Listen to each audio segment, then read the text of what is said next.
What's good, YouTube? Cardfight King here, Aqua Life, baby. You already know how it is.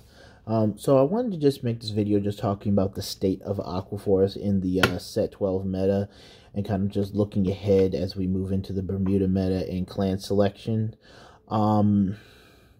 Really, the deck I'm going to focus on really is just Thavas and Lambros, because that's really like the main deck. That really is the deck that that has the tools really to survive in this format more consistently than anything else.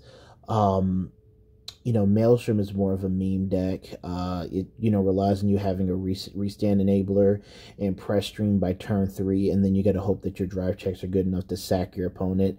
You know, Ravon is, you know, really just waiting for Valios to see how he can improve that style of the deck, because that style is still more of a one-shot, and a lot of what the deck has is just a lot of it's just outdated, and it doesn't draw as much as you need it to. It doesn't have as many power lanes as you want it to, and it is a deck that relies on you rewriting or having another grade 3 in Soul in order for you to get the maximum potential out of your boss units, which is, you know, really a deck that was made for a slower format.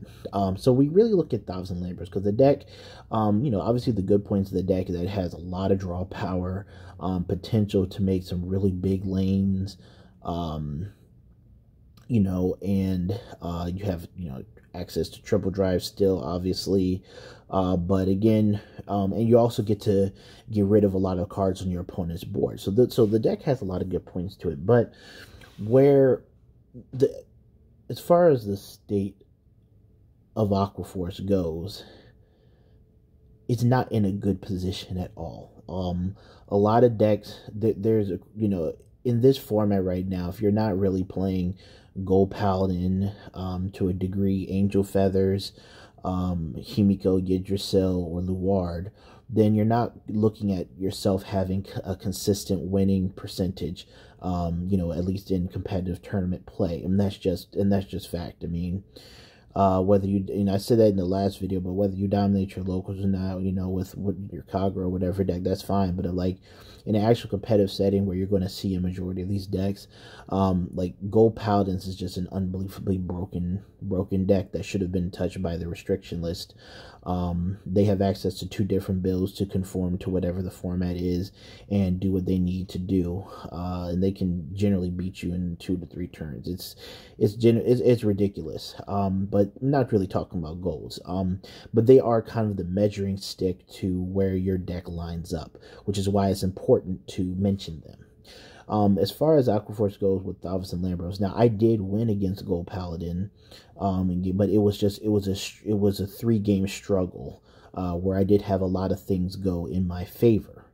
I'm not afraid to admit that a lot of things actually just went in my favor, whereas they could have easily did not go to my favor, or would have been a balanced game. And if I have a balanced game against Gold Paladin, then I'm not going to win the game, plain and simple.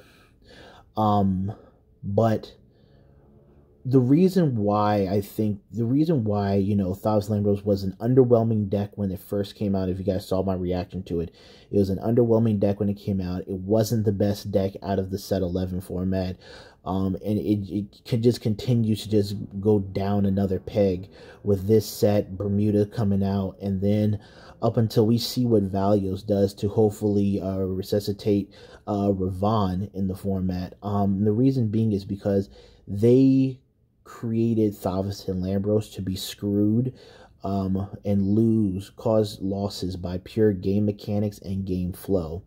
And what I mean is that at the beginning I told you that Thavas and Lambros has a lot of draw power.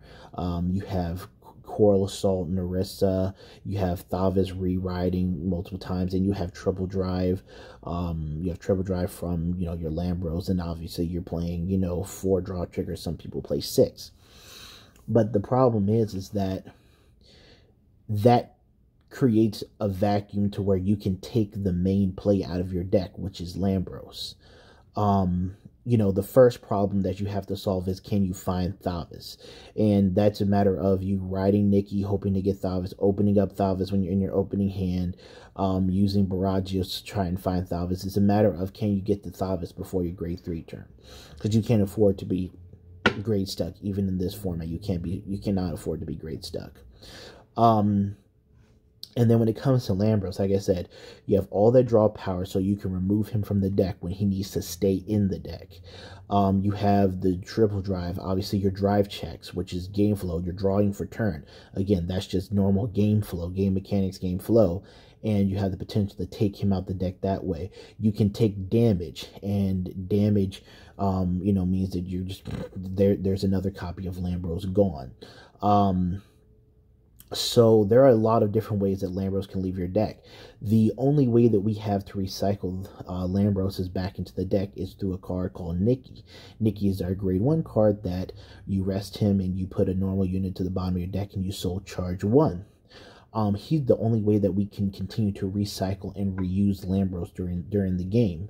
But he's a card that one, you have to find, that you have to kind of hard draw into, and 2, he's also a card that you have to really maintain on board and play him like against certain matchups. Like Narukami can draw him back from behind your Vanguard, Kagro can just nuke it and things like that. And Nikki being the most important grade 1 rear guard from a utility standpoint, means that seeing him early and often is a blessing, because he is the only way to keep your Lambroses in your deck. Otherwise, when your Lambros is out of your deck, then you have a porous vanilla turn swinging with Thavis, and even just resting your cards to pop things. Unless you're resting a Narissa and restanding Narissa, then you're not really going to be doing much of anything, because you can't get into your main play.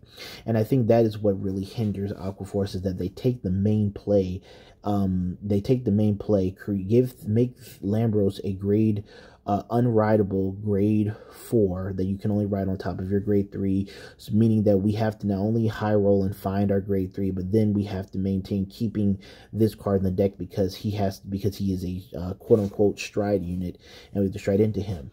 If you look at a card like Luard, who has a built-in mechanic to recycle the best play in this deck, you can have all of your drag drivers out of your deck, and every turn you can continue to put a drag driver back into your deck, and then you can superior ride him from your deck, and then at the end of the turn he goes and soul and you rewrite Luard. But it's the point of that they have the ability to a built-in ability to, on an irremovable card off the board, which is the Vanguard, to continue to give you access to your main play and your deck's main mechanic throughout the game. We don't have that capability, and you'll find that through a lot of, if you play test heavy, if you play test in tournaments and things like that, you'll find that becomes an issue, where it's, Aqua Force has always had the issues of finding enough pieces, but now it's more or less high rolling in, and trying to get to your grade 3 and maintaining your grade 4 in the deck. And that's really honestly where we're at right now with Aqua Force. We're just not in a good state, where we just need to have way too many things go in our favor for us to, compete competitively sometimes. And I'm not saying that you can't win the deck, because I most certainly have won, my fair share with the deck, but it's not consistent, and you don't win the deck just does not win on a consistent basis. And it's not a lot of it's not even just due to your skill with the deck, whether or not you know what you're doing and what things like that. I mean, that can obviously be a factor into it, but a lot of what it is that you just get screwed by simple game mechanics and game flow, and that takes the best play out of your deck. So it's not even on you, it's just on how the cards were created and designed, and then you have to match them up against what came out during their set, and what's coming out after their set. And then now moving into the Bermuda meta, the clan selection meta with Chaos Breaker, Fromage, and all of them, up until we see what Valios does to see, what we can do to revive the Ravon deck. It's really just not, I would say a safe time to bring out Aqua Force in a competitive setting and expect to consistently do well with it. Notice I say consistently, because I'm saying you can do well, because I have done well, but it's not on a consistent basis. But that's the video, guys. That's all I really wanted to talk with you guys about. Is just kind of just break it down as to where Aqua Force is at right now in the game. I can bring you an updated deck profile. We could definitely do a lot of things. I planned on recording locals this weekend just to get some additional content from tournament setting and whatnot. So definitely look out for that. And I will be bringing some Digimon content to the channel. I have green, I have blue. I have a blue Omnimon deck. I have a Gallantmon deck. The Gallantmon's my brother's deck. And I have my purple, Piedmon, Piedmon, Beelzemon, Millenniumon Turbo deck. I have I have quite a few different decks that I can bring to you guys, from the game of Digimon. But this is Cardfight King, Aqua Life Baby, and good luck playing Aqua Force. We'll definitely do some more videos. I definitely want to do some more things live as well. So, look out for that as well. But, alright, Cardfight King, Aqua Life, and I'm out.